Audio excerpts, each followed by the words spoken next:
नमस्कार, मैं हूं संजय सिन्हा। आप देख रहे हैं खास बात इंडिया। खास बात इंडिया में आप सभी दर्शकों का बहुत बहुत स्वागत। बात करेंगे देश के पूर्व राष्ट्रपति प्रणब मुखर्जी का। प्रणब मुखर्जी का निधन हो गया और आज उनका पार्थिव शरीर पंच तत्व में विलीन हो गया। इससे पहले हम आपको एक बात बता दें जो आप नहीं जानते होंगे।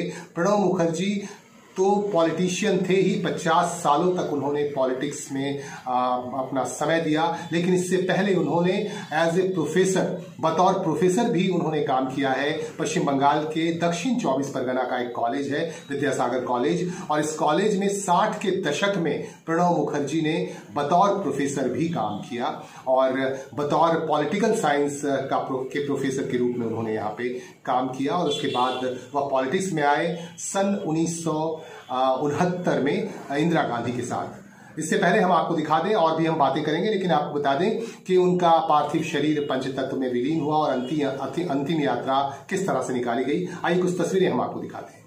आखिरकार पंचतत्व में विलीन हो गया भारत के पूर्व राष्ट्रपति प्रणब मुखर्जी का पार्थिव शरीर। प्रणब मुखर्जी का अंतिम संस्कार दिल्ली के लोधी रोड शमशान घाट में राजकीय सम्मान के साथ हुआ। उनके बेटे अभिजीत मुखर्जी ने अंतिम संस्कार की विधि पूरी की। प्रणब मुखर्जी का पार्थिव शरीर कोविड-19 के कारण गन कैरेज की बजाय वैन में शमशान घाट लाया गया। अंतिम संस्कार की विधि अभिजीत मुखर्जी ने मास्क पहनकर पूरी की। उपस्थित लोगों में से कईयों ने पीपीई किट पहन रखा था। इससे पहले उनके आवास 10 राजाजी मार्ग पर उन्हें श्रद्धांजलि दी गई। राष्ट्रपति रामनाथ कोविंद, उपराष्ट्रपति वेंकैया नायडू और प्रधानमंत्री नरेंद्र मोदी ने पूर्व राष्ट्रपति को श्रद्धांजलि दी और उनके परिवार को सांत्वना भी दी। आज सुबह प्रणब मुखर्जी का शव अस्पताल से उनके घर लाया गया था।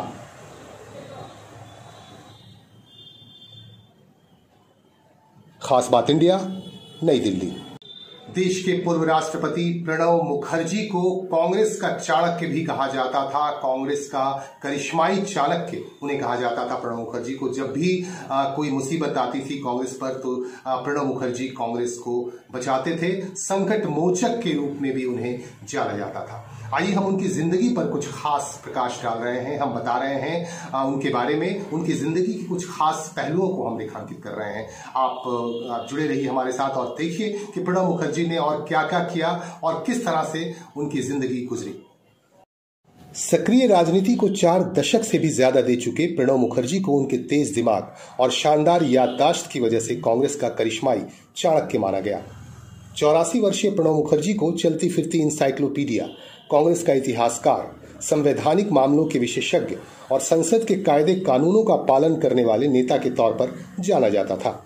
माना जाता है कि अगर वे भारत के प्रधानमंत्री बनते तो बेहतर प्रधानमंत्री साबित होते, लेकिन ऐसा हो नहीं सका। इसका उन्हें मलाल भी रहा। खासकर कांग्रेस के लिए वह एक संकट मोचक की भूमिका में रहे। वह 12 बार मंत्री रहे। उन्होंने किताबें भी लिखी। इन किताबों के जरिए उन्होंने राजनीति के अपने अनुभवों को बयां किया। सन 2019 में उन्हें मोदी सरकार ने भारत रत्न की उपाधि से नवाजा।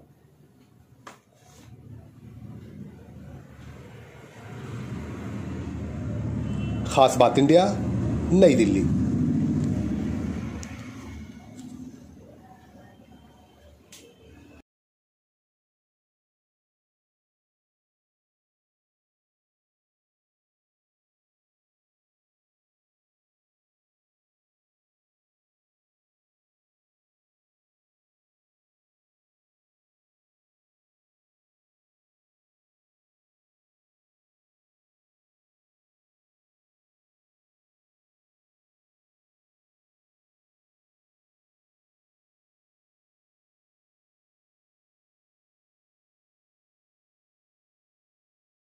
देश के पूर्व प्रधानमंत्री इंदिरा गांधी की हत्या के बाद प्रणब मुखर्जी ने कांग्रेस को छोड़ दिया था और उन्होंने अपनी एक अलग पार्टी बना ली थी, राष्ट्रीय समाजवादी पार्टी के नाम से, और इस पार्टी के बैनर तले ही वह काम करने लगे थे। लेकिन फिर वह कांग्रेस में लौट आए और उन्होंने सक्रियता दिखाई और कांग्रेस में कई बार वह मंत्री भी रहे। लगभग 13 बार वह मंत्री रहे। आइए हम आपको दिखाते हैं एक और तस्वीर हमारे पास आ रही है। खबर बंगाल के बराकर से। यहां पानी के लिए हाहाकार मचा है। बंगाल के बराकर इलाके में, जो आसनसोल म्युनिसिपल कॉर्पोरेशन का ही इलाका है, इसके अधीन आता है, 70 नंबर वार्ड के लोगों में काफी नाराजगी देखी गई आज, और नाराजगी के आलम में यहां के लोगों ने पथावरोध कर दिया, रास्ते जाम कर दिए। आखिरकार यहां के पार्षद को आना पड़ा और उनके आश्वासन के बाद जाम हटाया जा सका। पानी रे पानी तेरा रंग कैसा। जी हां, ये हिंदी फिल्म का एक लोकप्रिय गीत है, लेकिन बिल्कुल सच है। पानी के कई रंग होते हैं। अब देखिए ना, पानी के लिए बंगाल के बराकर में हाहाकार मचा है। ये दृश्य आसनसोल नगर निगम के वार्ड नंबर 70 का है। इस वार्ड में पानी की आपूर्ति सही तरीके से नहीं हो रही है, लिहाजा लोग काफी नाराज हैं। नाराजगी के आलम में ही आज इन लोगों ने सड़क मार्ग अवरुद्ध कर दिया। जीटी रोड पर सैकड़ों लोगों ने विरोध जताया और नारेबाजी की। साथ ही कोरोना के इस महामारी में तमाम सरकारी नियमों की भी धज्जियां उड़ गईं। यह प्रदर्शन हनुमान चढ़ाई के निकट किया गया। लोगों ने खास बात इंडिया के कैमरे के सामने कहा कि हम एक एक बूंद पानी के लिए तरस रहे हैं, लेकिन नगर निगम और पार्षद इस बात की जरा भी फिक्र नहीं कर रहे। बहरहाल आपको बता दूं कि खबर पाकर पार्षद प्रेमनाथ साव भी घटनास्थल पर पहुंचे और उन्होंने आश्वासन दिया कि जल्दी ही इंजीनियर्स की एक टीम यहां पहुंचेगी और निरीक्षण करेगी। तब तक निगम की ओर से पानी का टैंकर आएगा और पानी की आपूर्ति करेगा। इसके बाद ही पथावरोध हटा। अब देखना यह है कि नगर निगम के इंजीनियर्स कब तक इधर का रुख करते हैं। खास बात इंडिया, कुल्टी।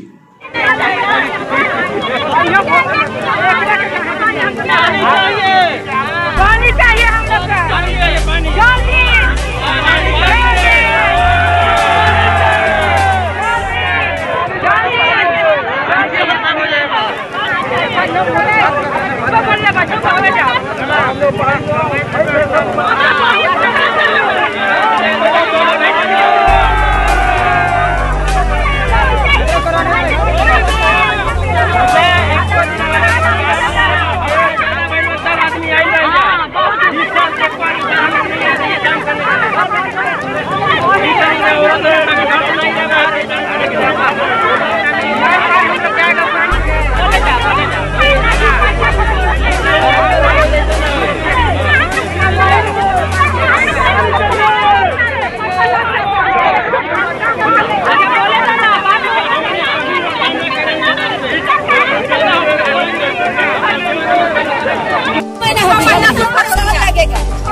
कौन लिया? 3,000 रुपया।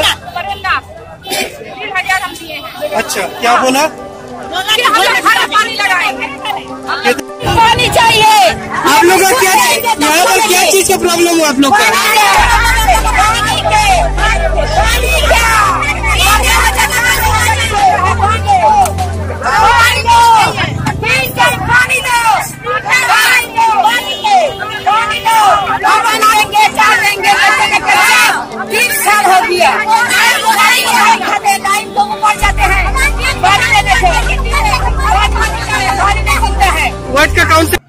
आज जेईई का एग्जाम भी हुआ और जेईई के एग्जाम देने के बाद हमारे संवाददाता ने दिल्ली में एक परीक्षार्थी से बात की और उनसे यह जानने की कोशिश की कि उन्होंने जब एग्जाम दिया, परीक्षा दी, तो कोविड-19 का ये दौर चल रहा है, इस दौरान किस तरह की सावधानियां बरती जा रही थी। क्या नाम है आपका? कहाँ से आए हैं आप एग्जाम में? अच्छा, क्या एग्जाम को लेकर के पहले क्या लग रहा था आप लोगों को? कि मेरे को ज़्यादा कंसर्न था कि ये कोरोना वायरस फैल रहा है।